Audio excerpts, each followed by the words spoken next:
guests and everybody in the studio. So first off, I got Mr. Roy Chan sitting across from me. How you doing, sir? I'm well, thank you. Doing good, doing good. And also I got Mr. Sheriff Daryl Forte. How are you? I'm well, thank you. Wonderful, wonderful. And also Mr. Nimrod Chapel of the NAACP. How you doing, sir? Good. Happy to be with you this afternoon. My man, my man. All right. All right, so I guess we'll jump right into it.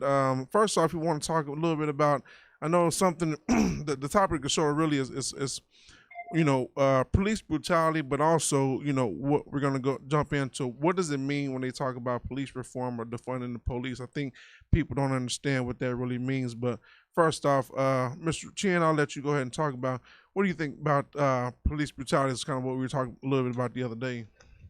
Well, first of all, I want to thank you for hosting a successful Absolutely. top-rated show. Thank you for having me. I appreciate it. My pleasure. Okay. Well, after the news media all over the country about police brutality, I had to look at myself and start asking questions because my experience with the police Yeah. was completely different than my neighbors, Sure. completely different from everyone else's. So Yes. I really had to start thinking about what does this look like. Yeah. And it took a lot of introspective, some hard looks, and I posted on Facebook, Right. which has been. I've got several newspapers. There's 3 lawmakers here in the state of Missouri who want to take my plan Okay. to Jeff City and try to get it passed on police brutality Okay. in Kansas City. So, to me, we all have a responsibility. And today, I have some guests here with me, and they keep me honest. And they keep my feet to the ground. We can do better. Yeah. That means and we know this in our gut. We know that our political leaders can do better. Sure. We know that the police department can do better, and we can do better. Yeah. Okay, there's some things that I found out that were a little disheartening. Okay. For years, we've heard this tough sell from law enforcement that when they go into the community, and it's very correct, Sure. there's this code, snitches get stitches. Okay, but that code also exists within the police department, and we need that to disappear too. We need police officers, law enforcement, Sure. to step up and say, hey, I don't agree with this kind of a treatment. This is what I've seen, and Sure. whatever. So that's something, and that's why I believe, and as one of my guests suggested today, Yeah. she asked me to show mercy on the show, and I will. We can all do better. I Yeah. can do better, and that's what I'm saying. I can do better. Yeah. The police department has to say they can step up. They can say they can do better. Yeah. And as residents and taxpayers, we have to admit that we can do better as well. Absolutely. That's the first step that has to be taken because all of our experiences are different. Yeah. Yeah. Absolutely, I agree with that. Sheriff Forte, I noticed. I know you had an interview. I think it was on Fox 4 when you made mention of when you got into that position. I think it was a chief position. That there were some things that were there that weren't quite right, and you were able to get in there and to set some things straight. Can you speak a little bit about that, please? Yeah, I'll talk about most recently the sheriff's office. When I went to the sheriff's office, I wasn't welcomed by some. Yeah. First, black sheriff in Jackson County. Yeah. So I already knew the way I was treated when I first got there. I could just imagine about how somebody was treated out in the urban core Yeah. and nobody else around. Yeah. And I was a gentleman that just spoke. We have problems in the police department and in law enforcement, in the sheriff's office. First, I want to start off with saying we have great people in law enforcement. And the majority of them do the right thing every day. They care about our community. They want to serve for the right reason. And I use this analogy over and over again. You're probably tired of listening to it. But would you fly a major airline if they were bragging about 80% of the pilots could fly? So we have to make sure we all do the right thing every day. And I've been screaming this since the first day I was in the academy. I don't want to say they brainwash you, but they get you ready for the field. Yeah. And talk about you want to go home every day. You'd rather be judged by 12 than carried by 6. You hear that over and over, over and over. So you start buying into this stuff. But I knew that, I went on at 23. And let me tell you, back up real quick. I bounce all around the place. Forgive me. That's all right. Applied at 21, they wouldn't hire me. I never smoked, never drank anything. Took a polygraph. They didn't believe me. Black male from Kansas City. So they sent me a letter and said I could never reapply. They didn't let me on when I was 21 because I was still a little bit out of control. I came back at 23. Got promoted the first time I took the sergeant's test. I was number 2 on the written out of 300 something people. Promoted to captain the first go around. Was a major within 2.5 years of being a captain, which is unheard of. A deputy chief, and then I was appointed chief. Yeah. So none of those ranks did I take lightly. Every time I got promoted, I got a little more juice, and I could make a little bit more noise. Now I'm at the top of the sheriff's office, and I can make all kind of noise because there's nothing anybody can do to me. And as long as I'm telling the truth, I will expose corruption, and I have at the sheriff's office. I will continue to hold everyone accountable. I've been there 2.5 years. I've administered disciplinary actions 30 times to non-supervisors. 30, and you know you're not going to be popular when you do that. Right. I've 5 supervisors without pay, some as many as 10 days. So you're not going to be loved when you're in an organization like that. But I recognize there's some things I can do, and I don't need to get permission to do them. So when somebody's not doing what they're supposed to do, I'm going to address it. I'm not there to find friends. I'm not there to go home with anybody after the day or get the vote of anybody. I'm going to do what's right for our community because, again, God put me here for a reason. There was corruption there. Many people knew about it, didn't say anything about it. So that told me too. When I asked about it, I've met majority of them one-on-one. They tell you that's really not a problem at the sheriff's office. And I said, if it wasn't a problem, I wouldn't be here. The other guy just cut out at night, halfway through his tenure. Had a girl in there that was running the place. She made more money than everybody else. All the other civilians and some deputies within 60 days of working there had a car, had a vehicle allowance. In addition to her car, didn't have to come to work. She ended up getting charged with a state charge for stealing after she left. Yeah. So you have a guy that's running an organization. I'm not saying he's a bad guy, but he's running an organization. His girlfriend, a thief, basically. He's a thief. He's on payroll that shouldn't be on payroll. And I'll give you an example. The public information officer, I didn't even know who he was until he quit. That was now the speech is, well, he worked from home. And then another guy didn't even have a desk at the place, was getting a check. And it used to be his former campaign manager. So I just blew them all out the water. We're going to talk about these things. Yeah. If you have law enforcement that knows this is happening, what else is going on? Firearm, when I had a firearm inventory. The first time they told me, no, everything's there. The second time they said, no, the former sheriff, he kept his gun. He kept his gun and all the stuff when he left. Oh. Own gun when he turned in the gun of a deceased sheriff that he had. So there's so much corruption. So, and my problem is you have people that knew what was going on and they saying it's not my problem, and they law enforcement. So and we talk about these things publicly. I talked about discrimination. I talked about sexual harassment when I first got there, and then they started labeling me, saying, "Well, he's a racist. He's talking bad about us." No, I'm telling the truth. They're not bad people. Some of them are. Yeah. You can't even come to testify in court because they have integrity issues. The first 90 days, and I'll be quiet after this. First 90 days, I physically checked to make sure everybody was at work that was on payroll because we had 2 that weren't. Yeah. Thank you. Yeah. So, and then the next 90 days after that, I looked through the employee files, and it was determined some people should have never got hired. They should have never hired. So, and that's an issue. So when I start talking about these things, telling the truth, it's going to be some people that don't like me. The Fraternal Order of Police didn't endorse me, and the reason they didn't endorse me, I didn't fill out the questionnaire because I didn't want to get endorsed by them. Yeah, I read that a little bit about those kind of things. But I got a lot of endorsement from a lot of other people. But I'm here to tell the truth. You know why? I was telling the truth when I was 23 and didn't know a whole lot. I'm still not that bright, but I know to hold people accountable. And we're going to talk about some things. They can be mad all they want to. And again, I'll say this before people get mad. Most people in law enforcement, including the sheriff's office, are good people and they should be there. But we have some that are rotten that should never be there. Absolutely. That's right. And I know we got you for another 15 minutes, but I got one more question to ask you. But I want to bounce to Mr. Nimrod Chapel. What are your thoughts on that, sir? Well, sure. No, and I certainly appreciate the previous comments, and that's definitely the right perspective. And there are good people in law enforcement. There are peace officers out there who see people on their worst days. And then there are other folks that show up and make our mediocre days the most horrible days of our lives. Yeah. We're seeking justice in a whole bunch of cases. One of those was at the hands of a sheriff, not in Jackson County, I'm proud to say, but down in Mississippi County with a young man named Torrey Sanders who just took a wrong turn. He ended up dead. He ran out of gas. They ended up bringing him into jail, never got arrested. They did some kind of an evaluation to determine whether or not he was okay. Everybody said that he was.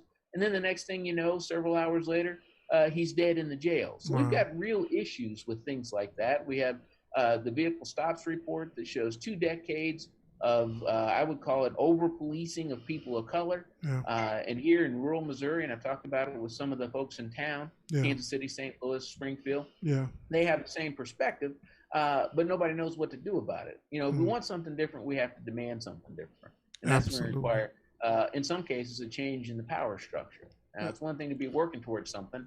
You can show your results, but some folks refuse to recognize that there's a problem or an issue on any level. And we in Missouri can do so much better. Absolutely. I totally agree. Real quick, I want to, Sheriff Forte, when we hear the word defund the police, do you know what does that actually mean when you talk about defund the police? Does that mean taking all the money away from the police or cutting the budget, or does that mean reallocating the money in different areas? It depends on who you talk to. All those things have been suggested, but the police been defunded before.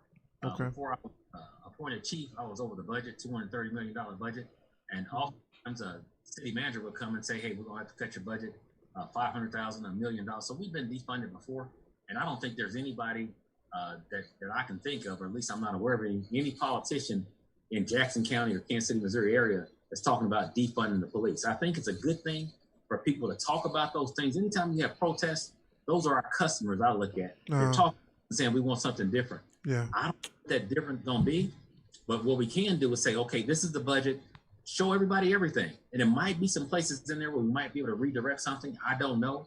But I know for Kansas City, their budget at least 92, 93% is for salary and benefits. So it's not a lot of room. Then you start talking about equipment, utilities, and insurance and those sorts of things. So it's not a lot of money there, but I think we need the conversation to continue, because I've never seen it like this before. We talk about Mike Brown and I was too young in 1968. I was only 5. But most of the time when something happens, we make noise for a little while and we go away. Yeah. And I'm proud of our country, because they're not going away now. And you have so many different people involved. Right. I'm not for destroying property or anything like that, but keep sharing your voices. And when you come to us, this is another thing that people I would hope to listen to. When you complain, make sure you have the facts and make sure you ask for a written response, because people give them, everyone should be held accountable. You talk about community policing, that's just nothing but problem solving, partnerships, and accountability.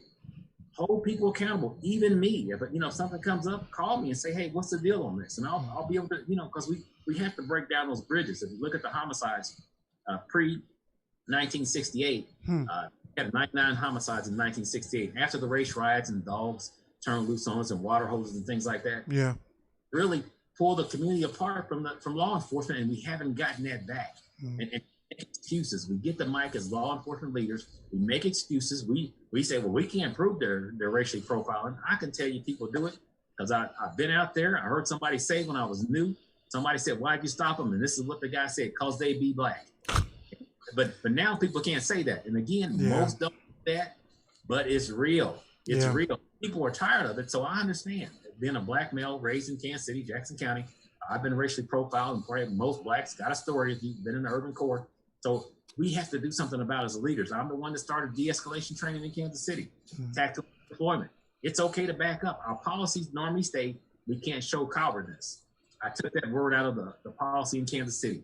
You're not a coward to back up to save a life, but they teach you in the academy, you're the police, you're there to handle it, take charge. Sometimes that's just to back up and let things de-escalate. So that's what we're going to do at the sheriff's office. We have 6 to 8 hours training mandatory at the sheriff's office that I implemented.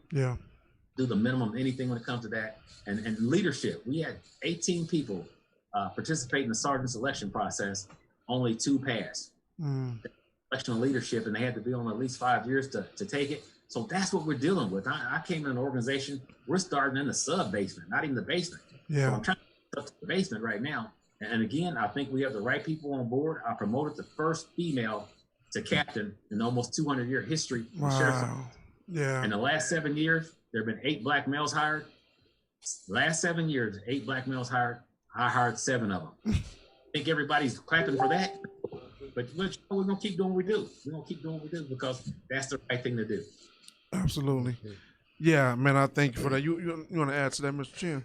Well, Sheriff Forte, I'll call you Sheriff Forte. I don't know the correct address to say to you. I understand right now you're giving us an account of some of your accomplishments, but we cannot and Mr. Nimrod, if you can jump in on this here, we cannot pretend there's not a problem. There is a problem with police brutality in America, and there's a problem with police brutality in Kansas City, Missouri.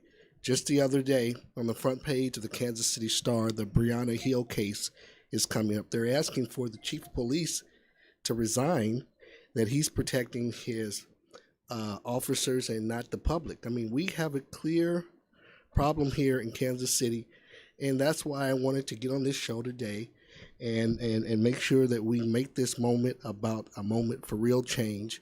And my solution to end police brutality is the same solution we use for attorneys, engineers, teachers, and lawyers. And that is it's a market-based program, and that we have to bond law enforcement. If we make sure that police officers who are rogue police officers, I agree with you, not all of them are, but too many of them don't say enough when they see the wrong things going on. This bad behavior can't go on. But if we bond the police officers, friends, those of you who are listening today, the same way we would a doctor who messes up with your heart or your liver, or an engineer who ruins your home, or an attorney. In some cases in this country, teachers are bonded. There's an insurance that police officers have to pay. So now, when they've unfortunately have displayed some police brutality, they have to pay. These officers cannot go next door and start working at the county sheriff's department. They can't work with the DOJ. They will not be able to work on the Raytown Police Department or the KCK, because now they have to pay into this insurance. And for those of you who are listening right now, when a police officer is found guilty of police brutality, that family is going to be issued a check. What amount that is, I don't know. It may be $1 million. I'm not creating an industry here. This industry does exist. It's capitalism at its best, and it's protected us in this country with attorneys, engineers, and doctors.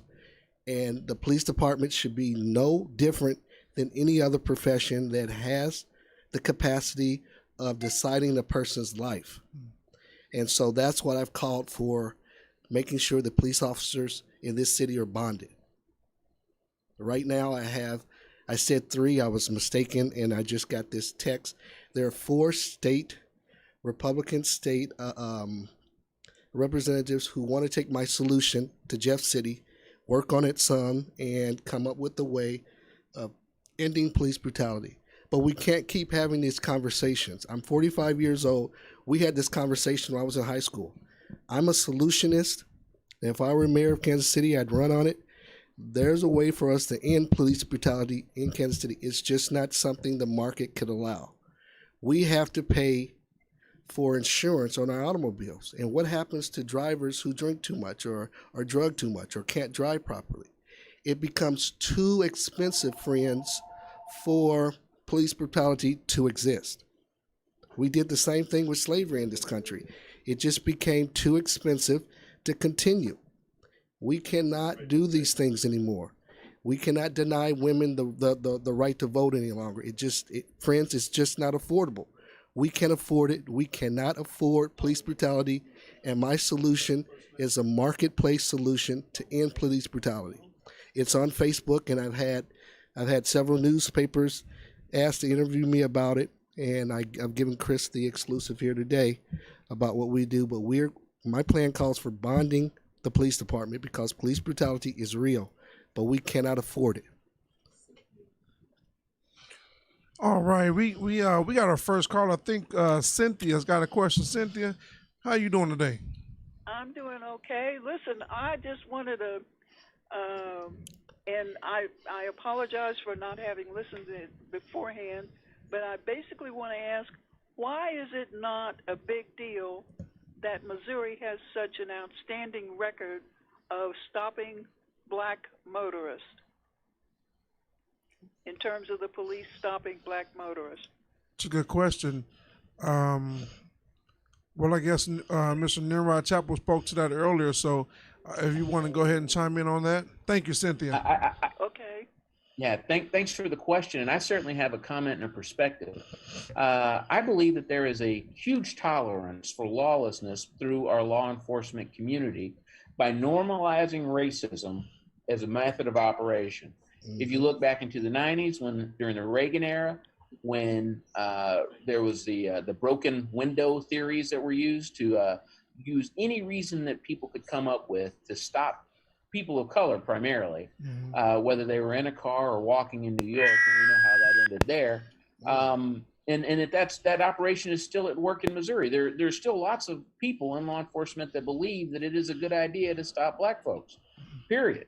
If you look at the governor, and I don't care what party it is, Republican or Democrat, the NAACP is not partisan in any way. We support ideas and good policy for dignity and humanity. Right. But what we see in Missouri is that the policies, whether implemented in any side of the political aisle or any chamber or any leg of government, to be very honest about it, has failed its people. It's just that simple. Whether it's the governor who has no plan in the executive branch during this administration, the last three before it, on what to do about the vehicle stops report or about this idea that blacks are being over-policed. Even though when you stop black people, they aren't as likely as the majority of the population to have a hit rate in terms of some contraband or a reason to go to jail, right, other than the fact that they were black. Right. And then if you move that forward to the Attorney General's office, there's been an absolute lack of leadership from folks like Eric Schmidt, who has refused to recognize that this is a due process violation. It's time for some real leaders in Missouri who get what it means to be a human being, and that our black skin is not some entitlement to be pulled over or treated any different under the color of law. Absolutely, 100%. I would just like to add that for those who are listening about Mr. Nimrod's a statement just now, the Washington Post and the Stanford University, their research has supported exactly what Mr. Nimrod is saying about the institutionalism of racism for decades in the police department, and that this culture still exists. And that's why we have these incidents of police brutality that are happening. Yeah. And I think that right now we need a market-based solution to ending police brutality. So we're not having this conversation 30 years from now. I don't want to have this conversation. My son is in the studio with me. He's 4 years old, my son Victor. And this isn't a conversation that I want him dealing with. And we have the power. It's up to us to change this here. And my solution to police brutality is that we make sure that police officers are bonded. If they're bonded and they do a rogue act, then that family is going to receive those funds to make sure that they can bury their family members instead of having a GoFundMe page. And that's what's going on when police brutality happens. That police officer, that rogue police officer, will not be able to find a job in law enforcement anywhere in America because the insurance rates would be through the roof. The same way if you're a drunk driver, we know that that's not going to happen. If we let the marketplace solutions come in, then police brutality can end. Yeah. We need to bond police officers. Absolutely. Let me let Mr. Sheriff Forte speak to that. I know he's got a little less than 5 minutes to stay on the air with us. Sheriff, what would you say to some of that? And I think that's a good solution, but what I propose is a state misconduct registry. So when the police officers do something in one organization, they can't transfer over. And people will talk about, they call it POST, Peace Officer Standard Training. It's a committee, a group that reviews some things. Anytime someone wants to join law enforcement, they can sign a waiver and we can get their records.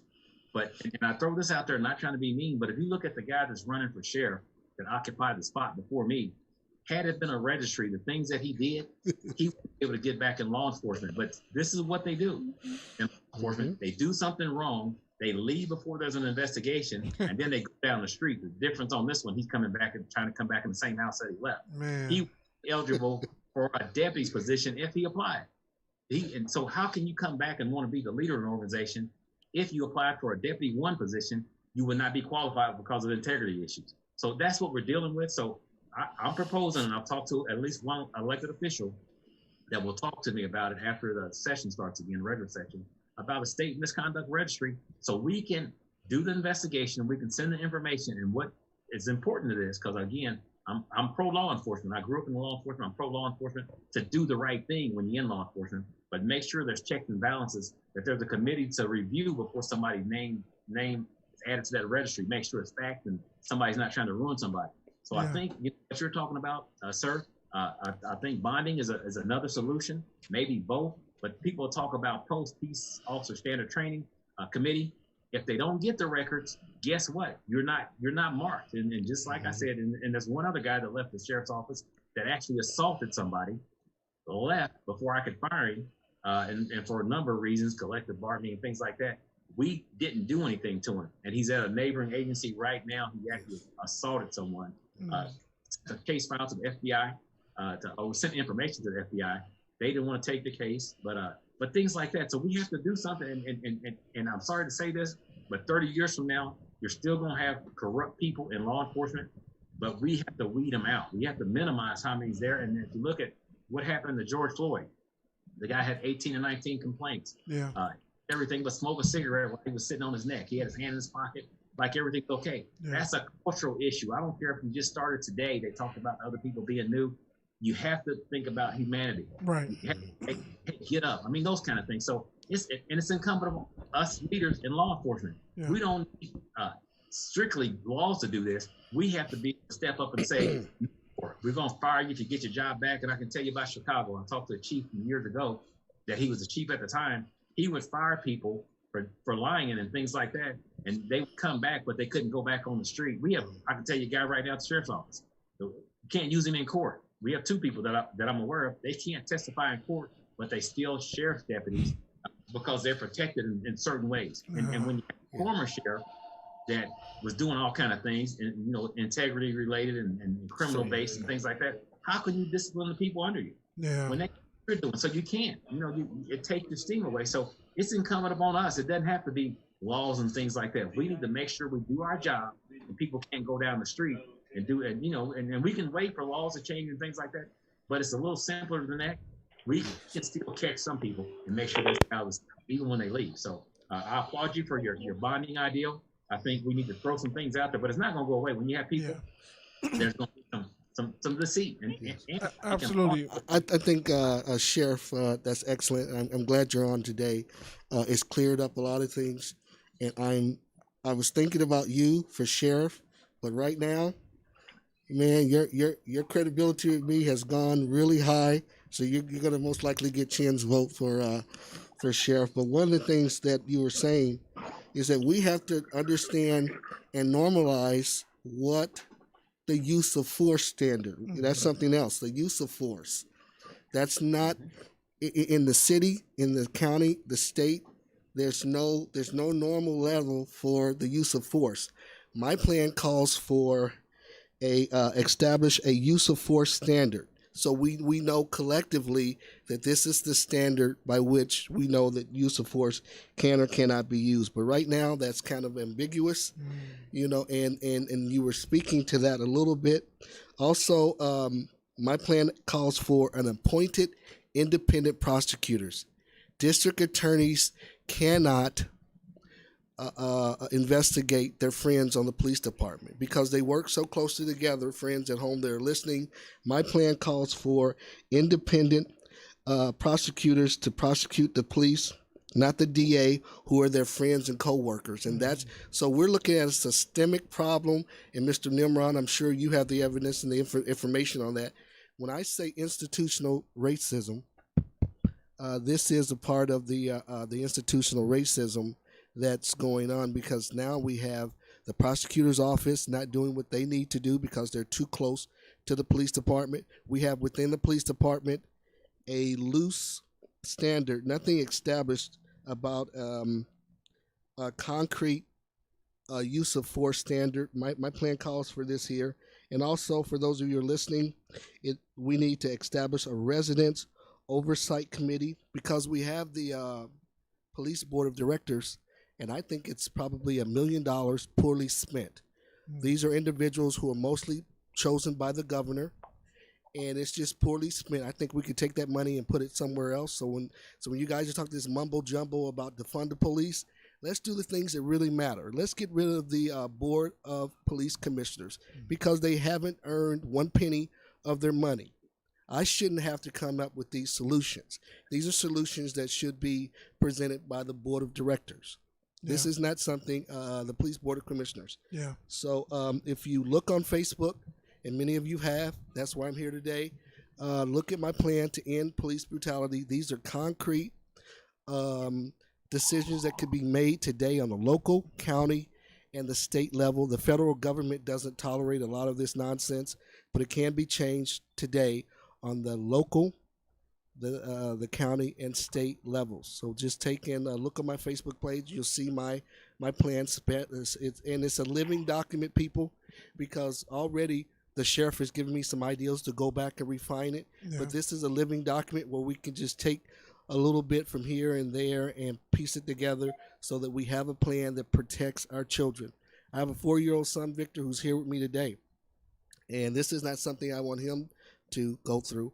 Not my son, not any of our sons, none of our daughters. And right here in Kansas City, for those of you who are listening, I want to give my condolences to those families who have been victims of police brutality.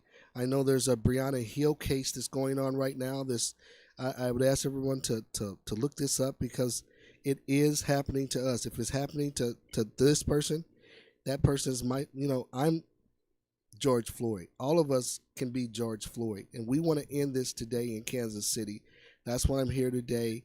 And Mr. Nimrod, I'd ask for you to weigh in on this here about the DAs being too close to the police department and that standard use of force that we need to have implied. What do you think about this? Well, hold on for 1 second. We're going to let Sheriff Forte go here in a minute. He's got to go. But we had one question from DIE on the phone real quick. DIE, are you still there?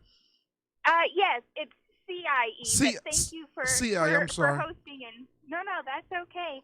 I just had a question about what are your thoughts or suggestions for children in Black and Brown communities who want to bike and run and want to be able to do that without the fear of either the police harassing them or their neighbors or other people in town because they feel like they may not belong on or bikes are running in those spaces.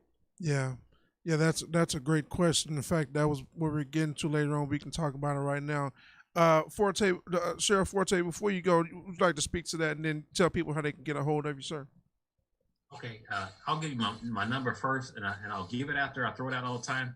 But don't call me if the police stop you and you're trying to use me to get out of something. If you want me to help you with something, oh man, if you need something, because it depends on who stops you. You might get 2 tickets, so don't use my name.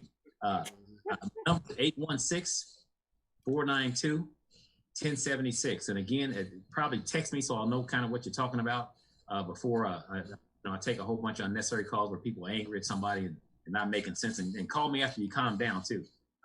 When you start talking about community engagement, and that's where this comes in, where you have people that feel safe. We've done Easter egg hunts. We've done a trunk or treat. We've done backpack giveaways for school time twice since I've been there. So we have to engage the community when they're pre-conflict. You can't wait till someone burns up a police car or break out windows at the plaza to decide you want to connect with people. Right. We have to continue to connect when there's serious times of adversity. Right. Just reaching out to people at different times and we have to come together, all races, genders, and things like that, so we can understand that somebody's not the monster that somebody might have taught you they were when they were coming up. Yeah. And that, I say, law enforcement needs to understand the community that we police, and that's part of the problem. And I'll give you a quick example before I get out of here. We go in somebody's house, and I saw this as a young officer, and you tell the man of the house, shut up and sit down in front of the significant other. Now you almost make him want to fight. We create a lot of things. I heard somebody say just recently at the plaza, the police will start the riot. I understand what they're talking about. Yeah. We don't understand the people that we police, and that's a huge piece. And that's and for the listeners, that's called buck breaking, and that was a tactic used by slave owners during slavery when the Black man was set aside and belittled and whipped, beaten, and sexually molested by the slave owners. That's called buck breaking.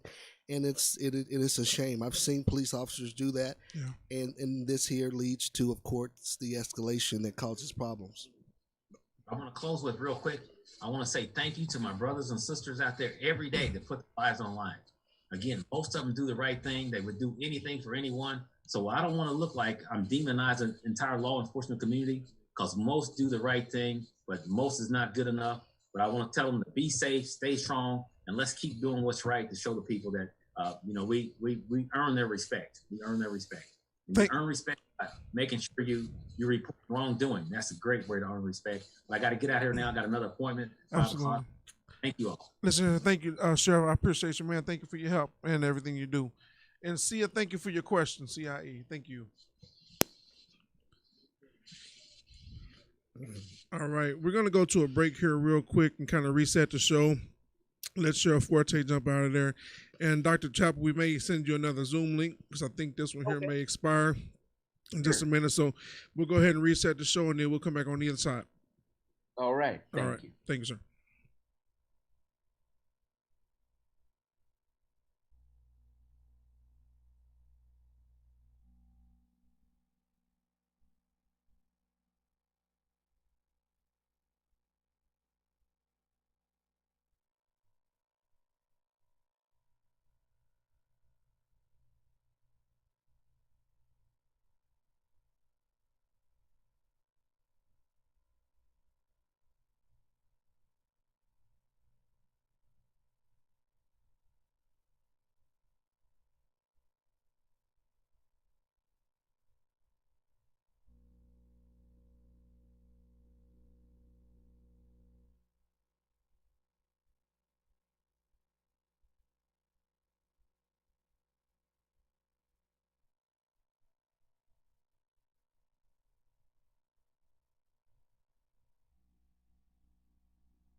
All right. Listen here, we are back on the other side of the break. Thank y'all for tuning in. Thank you for holding on. Thank you for just rocking with us, man. We really appreciate you guys so much. For there anyone's that need to call in for any more questions, concerns, or even comments, the phone number is 816-599-6893, 816-599-6893. Um, and so I'm still sitting here with Mr. Roy Chin, waiting on Dr. Chapel to come in. Okay, there he is. Mr. Chapel to jump back in there. Hey, what's happening? Hey, thank you. Yes, sir. Yes, sir. So I got a question on the comment line for Mr. Chin here. Jill Stein says, "What are the details in let me see, let me repeat it as he says. Can you tell us the details for your solution? So far, they said they love it. Okay. So the details in your solution so far. Okay, that's really impressive. Thank you for tuning in. First and foremost, I want everyone to realize that I'm a conservative. I was born and raised here in Kansas City, Missouri. Went to Northeast High School, graduated from Rockhurst University. So this isn't just coming out of nowhere. But on my Facebook page, for those of you who can't, I'm having a problem right now bringing up my own the details of it. Just give me 1 second here. Go ahead and pull that up. Let me let Yes. Mr. Chappell jump in there. Mr. Chappell, all right. So we've talked a little about a lot of things right now. Go ahead and chime in on some of what we talked about. We talked about police brutality. The lady called in and said, basically, I'm gonna go ahead and sum it up. Basically, I think she was saying was, okay, in essence, what is our responsibility? You know, we know the police brutality is a situation. We know that happens the way it does. What is our responsibility as a community to to look out for each other and things like that? What can we do better as a people as opposed to kind of shifting the blame solely on everybody else? Sure, absolutely. I think we need to be like Mr. Chen, come up with some solutions that work in our communities, Mm-hmm. to work for those solutions at a local and at the statewide level. You know, down here, and I've spent a lot of time in Jefferson City. I walk those halls, and I understand that 95% of the folks in there, they have a supermajority with one party. And whenever that happens, you have to be really careful about the policies that get passed and what they're looking at, because they may not include everybody. And then for us, it doesn't. I mean, for example, in the state of Missouri right now, we've got thousands of people from Kansas City to St. Louis, and it's small towns like KUAW, Missouri, in between that some folks never heard of, walking the streets, demanding justice, ensuring that we have a call to dignity, not only from our local police folks, but also from our local and elected officials. Yeah. And in return, what do we get? They come up with Senate Bill 1 in a special session. This is more tough on crime, Charles Bronson styled tactics that everybody wants to use as some sort of a dog whistle, so that they can go back home to their local communities and get elected, saying, well, look, I actually did get something done, even though our leadership during COVID-19 has been a complete mess, for lack of a better term. Even though long-term systemic issues such as education and healthcare and employment in the labor force that put minorities, in particular blacks, at the bottom rung and the most susceptible to these events that have happened as a result of the pandemic. And it used to just mean that we would die quicker, but it would be at a slower rate, or we would live for a little bit longer sicker, or that we don't get educational opportunities, or that even in our employment, we're kept at the bottom rung. What this now means is that we have been deemed as essential workers. We're put out first to deal with folks who have legitimate needs for services and goods, but in that we receive higher contact and end up dying because we got no health care, right? I think that what we need to do is stand up, continue to participate in these demonstrations and these protests that are in the streets, that are in front of the city hall, that are at the police station, demanding that our elected and public officials do better. And let me be very clear. They need to have, and I say they, elected officials in the state of Missouri, local and state, need to have a plan of how to deal with minority communities and legitimate concerns that we have just to live, okay? They don't. They would tell you that they have an Office of Minority Health, has 2 people in it. What does that do with 2 people? It's boo-boo. You know? That's right. That's doo-doo. That's right. That's doo-doo. It really is. It really is. And so I think that now is the time, and we see it across the country. We know it's happening in Missouri. We need to be out there in the streets. Put on your mask, get your hand sanitizer. Don't touch people. Stay away from them if you can. But I tell you what, you can either stay in your homes and wait for the feds, as they are in Kansas City, to come kicking in your door looking for you, and see how that works out for you. Right. Or you can stand up now for your rights and ensure that you and your family and your kids and your community have a place in the state of Missouri. That's what we need to do. Absolutely. I mean, listen, I totally agree. Someone, was it Michelle K. Leatherman, said, yes, someone needs to come from outside to investigate. Okay, that was for the sheriff. Needs to investigate, and also special prosecutors should have a special investigator. We appreciate you, Sheriff Forte. That's what they were saying. But absolutely, you're right. It is, man. It's sad and it's shameful. It's like you sit there and you're in court and it says you're on a panel of your peers. Well, none of the peers look like you. That's right. When you don't have anybody that looks like you, you can be sympathetic, empathetic, apathetic, whatever, pathetic. But until you actually sat and you wore my shoes, you understand the struggle, you understand the things that I've gone through. I mean, that's fine to feel sorry, feel bad, or whatever case, but how can you say, hey, okay, I understand, let's do something to change that? We got a caller that just called in on the show. How you doing? Yes, Chef Johnette on line one. Johnette, how are you? I'm good. How are you? Good. What's your question for today? Well, my question is, we're talking a lot about the obvious, what's going across the nation, which is the police brutality, and just pretty much downfalls with the, I guess, if you will, that the judicial system is really, it's really bad across the board when we're dealing with minority and African Americans. Mm-hmm. So, with that being said, for the reform to take place, I was looking through some things that I just kind of like researched on my own. The qualifications for some of the statutes and people that are in certain hierarchy, if you will, if we looked at the qualifications as far as someone just being in general in the judicial system, in law enforcement, we're going to have to set the bar, because that's pretty much where it's going to have to dwindle down to. Mm-hmm. And not only that, we're going to have to set the bar, but we're able to do these things through certain things that we as a general population or, that we will be able to do these things because we vote. Right. To attack that, where do we start? And that's the bigger question.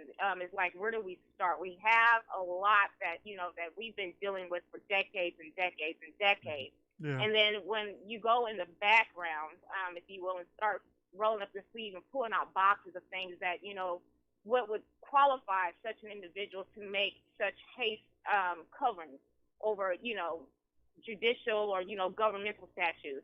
The qualifications, I think you will be shocked that what you will find for just someone to be in general, be able to sit into the obvious judicial system, Mm-hmm. and also in law enforcement. There's a lack of education. However, they mud it down to the point to where it's okay. And because where they're mudded everything down to where it says that it's okay, then as a general population, what is being dispersed out is that it's just, things are being shifted to a sense that it's just very distasteful and it's dishonoring. And as far as African Americans are concerned, I just want to be clear is that, we are limited, even though they'll offer us to go to Yale or some of the best colleges in the nation. When it comes down to dealing with, our law and, the things that we're dealing with as far as with police brutality, we're going to have to stop and really pull together as community, as brothers and sisters, your next door neighbors, and really be able to look at what is actually in our U.S. Constitution. Our U.S. Constitution is basically what the opposite man has written. But the opposite man has written this stuff to be incompetent of what it takes to be an actual American citizen or an actual person of the United States of America, which is just basically being human. So when our U.S. Constitution was written, it was written off of slavery. That was kind of like, it was kind of like pushed under the rug, but it was something that for us to just kind of say, we've been bogged down for so long. They gave us these rights. Right. And, we're hand clapping because of that. And we looked at the bigger picture as time has progressed. Things have just been steady being surfaced about. Yeah. What I, really want to put out here for everyone as far as that is fighting with police brutality, any type of racism, the bottom line is this. You are under the U.S. Constitution. We live in the United States of America, and we are governed by the U.S. Constitution. We are governed by governmental laws, statutes, what have you. But because we are on this soil and because the stuff is written by the opposite hand, we have more power than what we think, okay? And that means that where people are obligated to start filing complaints, follow up on this stuff. Yeah. And then if they're not getting back to you in an ample amount of time, then guess what? You go on to the next step. There's things that you can do as far as a community to be able to pull together because they don't have an internal investigation going on. You make enough noise on the outside, but at least you have the paperwork and there's a paper trail that will lead you to point A to point B and point C. Yeah. And if your state fails you because you have turned around and filed that paperwork and has nothing that's been done, then guess what? Now the state got crossed because you're bringing on a civil suit. Yeah. So, I just, with the police brutality, it just goes all about the reform. But the reform is going to have to start with the qualifications, the training, and the actual education on how to deal with such, it's taskful. But it's nothing that's going to be able to be taught in a lifetime. It's going to have to be something that is well trained. But, we live in a world where people are in these positions. If you're sitting down taking a competency test to say that you can pass or fail, you know what is right is wrong. Absolutely.